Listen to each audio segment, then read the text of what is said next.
Olha só, o Senado aprovou por votação remota um projeto de lei que flexibiliza relações jurídicas privadas durante a pandemia de coronavírus. O que isso quer dizer? Eu vou dar um exemplo importante de uma mudança em relação a despejos. Fica impedida a concessão de liminar para ações de despejo até o dia 30 de outubro de 2020. Esse texto ainda vai passar por uma votação na Câmara dos Deputados para depois ser sancionado. E sobre esse projeto, eu converso agora com a Daniele Klintovitz, que é arquiteta e urbanista e coordenadora geral do Instituto Polis. Oi, Daniele, tudo bom? Oi, boa tarde, Thalita, tudo bem? Daniele, é uma medida importante essa em relação a despejos, mas não é completa, né? Explica pra gente. Isso é muito importante que agora, nesse momento, a gente pense a relação de despejos, porque a coisa mais importante que temos no momento é que as pessoas permaneçam em casa e, portanto, que elas tenham casa onde ficar, né? Então, é muito importante regular essa questão. O problema é que esse projeto de lei, ele é muito simples, né? Ele fala que não pode despejar mais as pessoas em novos processos, então que não podem ser liberados liminares que tirem as pessoas das suas casas. Mas ele não fala nada sobre os processos que já estão em andamento.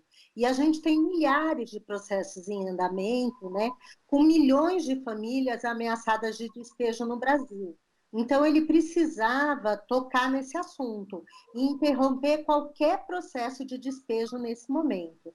Além disso, era muito importante, seria muito importante que ele regulasse as relações de aluguel, porque muita gente, nesse momento, está perdendo a renda, né, por causa da quarentena, e não tem condições de pagar o aluguel. Então, muitos países, como a Itália, Estados Unidos, Portugal, Reino Unido, eles estão tomando medidas para que sejam congelados os aluguéis e que sejam parcelados no futuro, de forma que essas pessoas possam pagar. Tem países como a Alemanha, por exemplo, que está pagando o aluguel das pessoas que não podem pagar aluguéis, né? E também tem muitos países que estão interrompendo a prestação da casa própria, né? O governo brasileiro já interrompeu a prestação da casa própria nos financiamentos públicos, mas a gente precisa, e seria nessa lei que tratasse, do financiamento da casa própria em bancos privados, né? Que nesse momento também sejam interrompidos.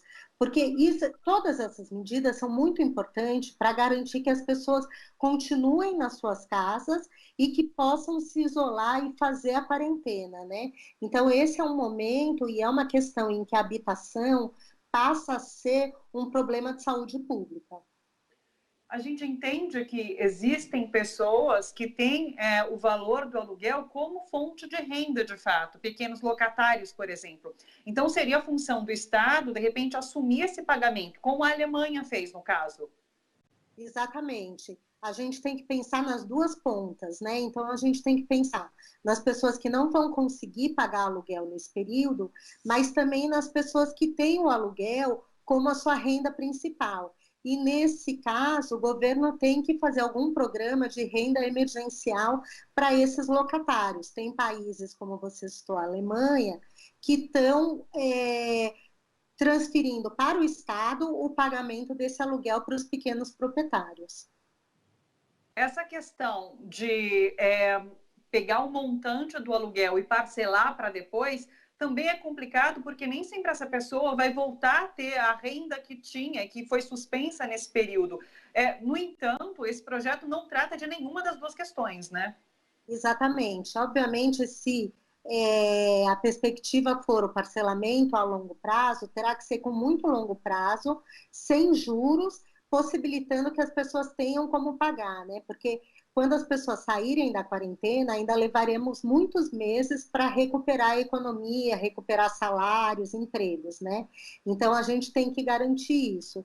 E uma outra medida que é muito importante, Thalita, também, é a suspensão de pagamento dos serviços essenciais, como água, eletricidade, gás, né? Porque as pessoas também vão precisar desses serviços para se manterem em casa e muitas vezes elas não vão ter como pagar.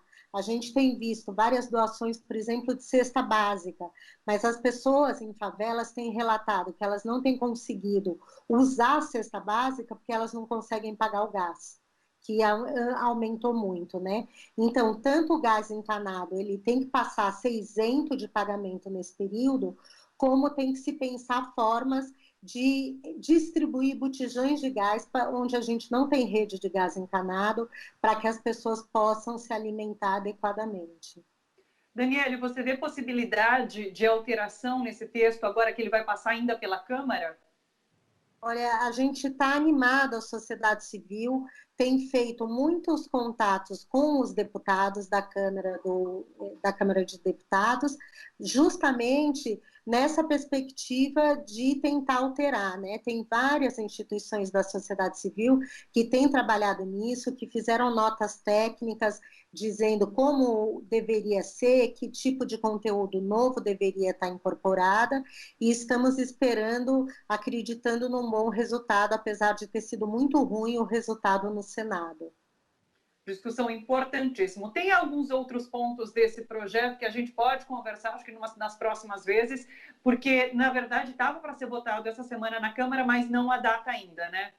Exatamente. A perspectiva é que ele fosse essa semana, mas ele não foi pautado, então provavelmente teremos na semana que vem essa votação. Esperamos que seja rápida, porque são relações emergenciais que precisam ser tratadas.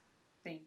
Daniele Klintovitz, arquiteta urbanista, coordenadora geral do Instituto Polis. Daniele, muito obrigada, sempre um prazer conversar com você. Até a próxima. Obrigada, Thalita. Até a próxima. Um beijo, até.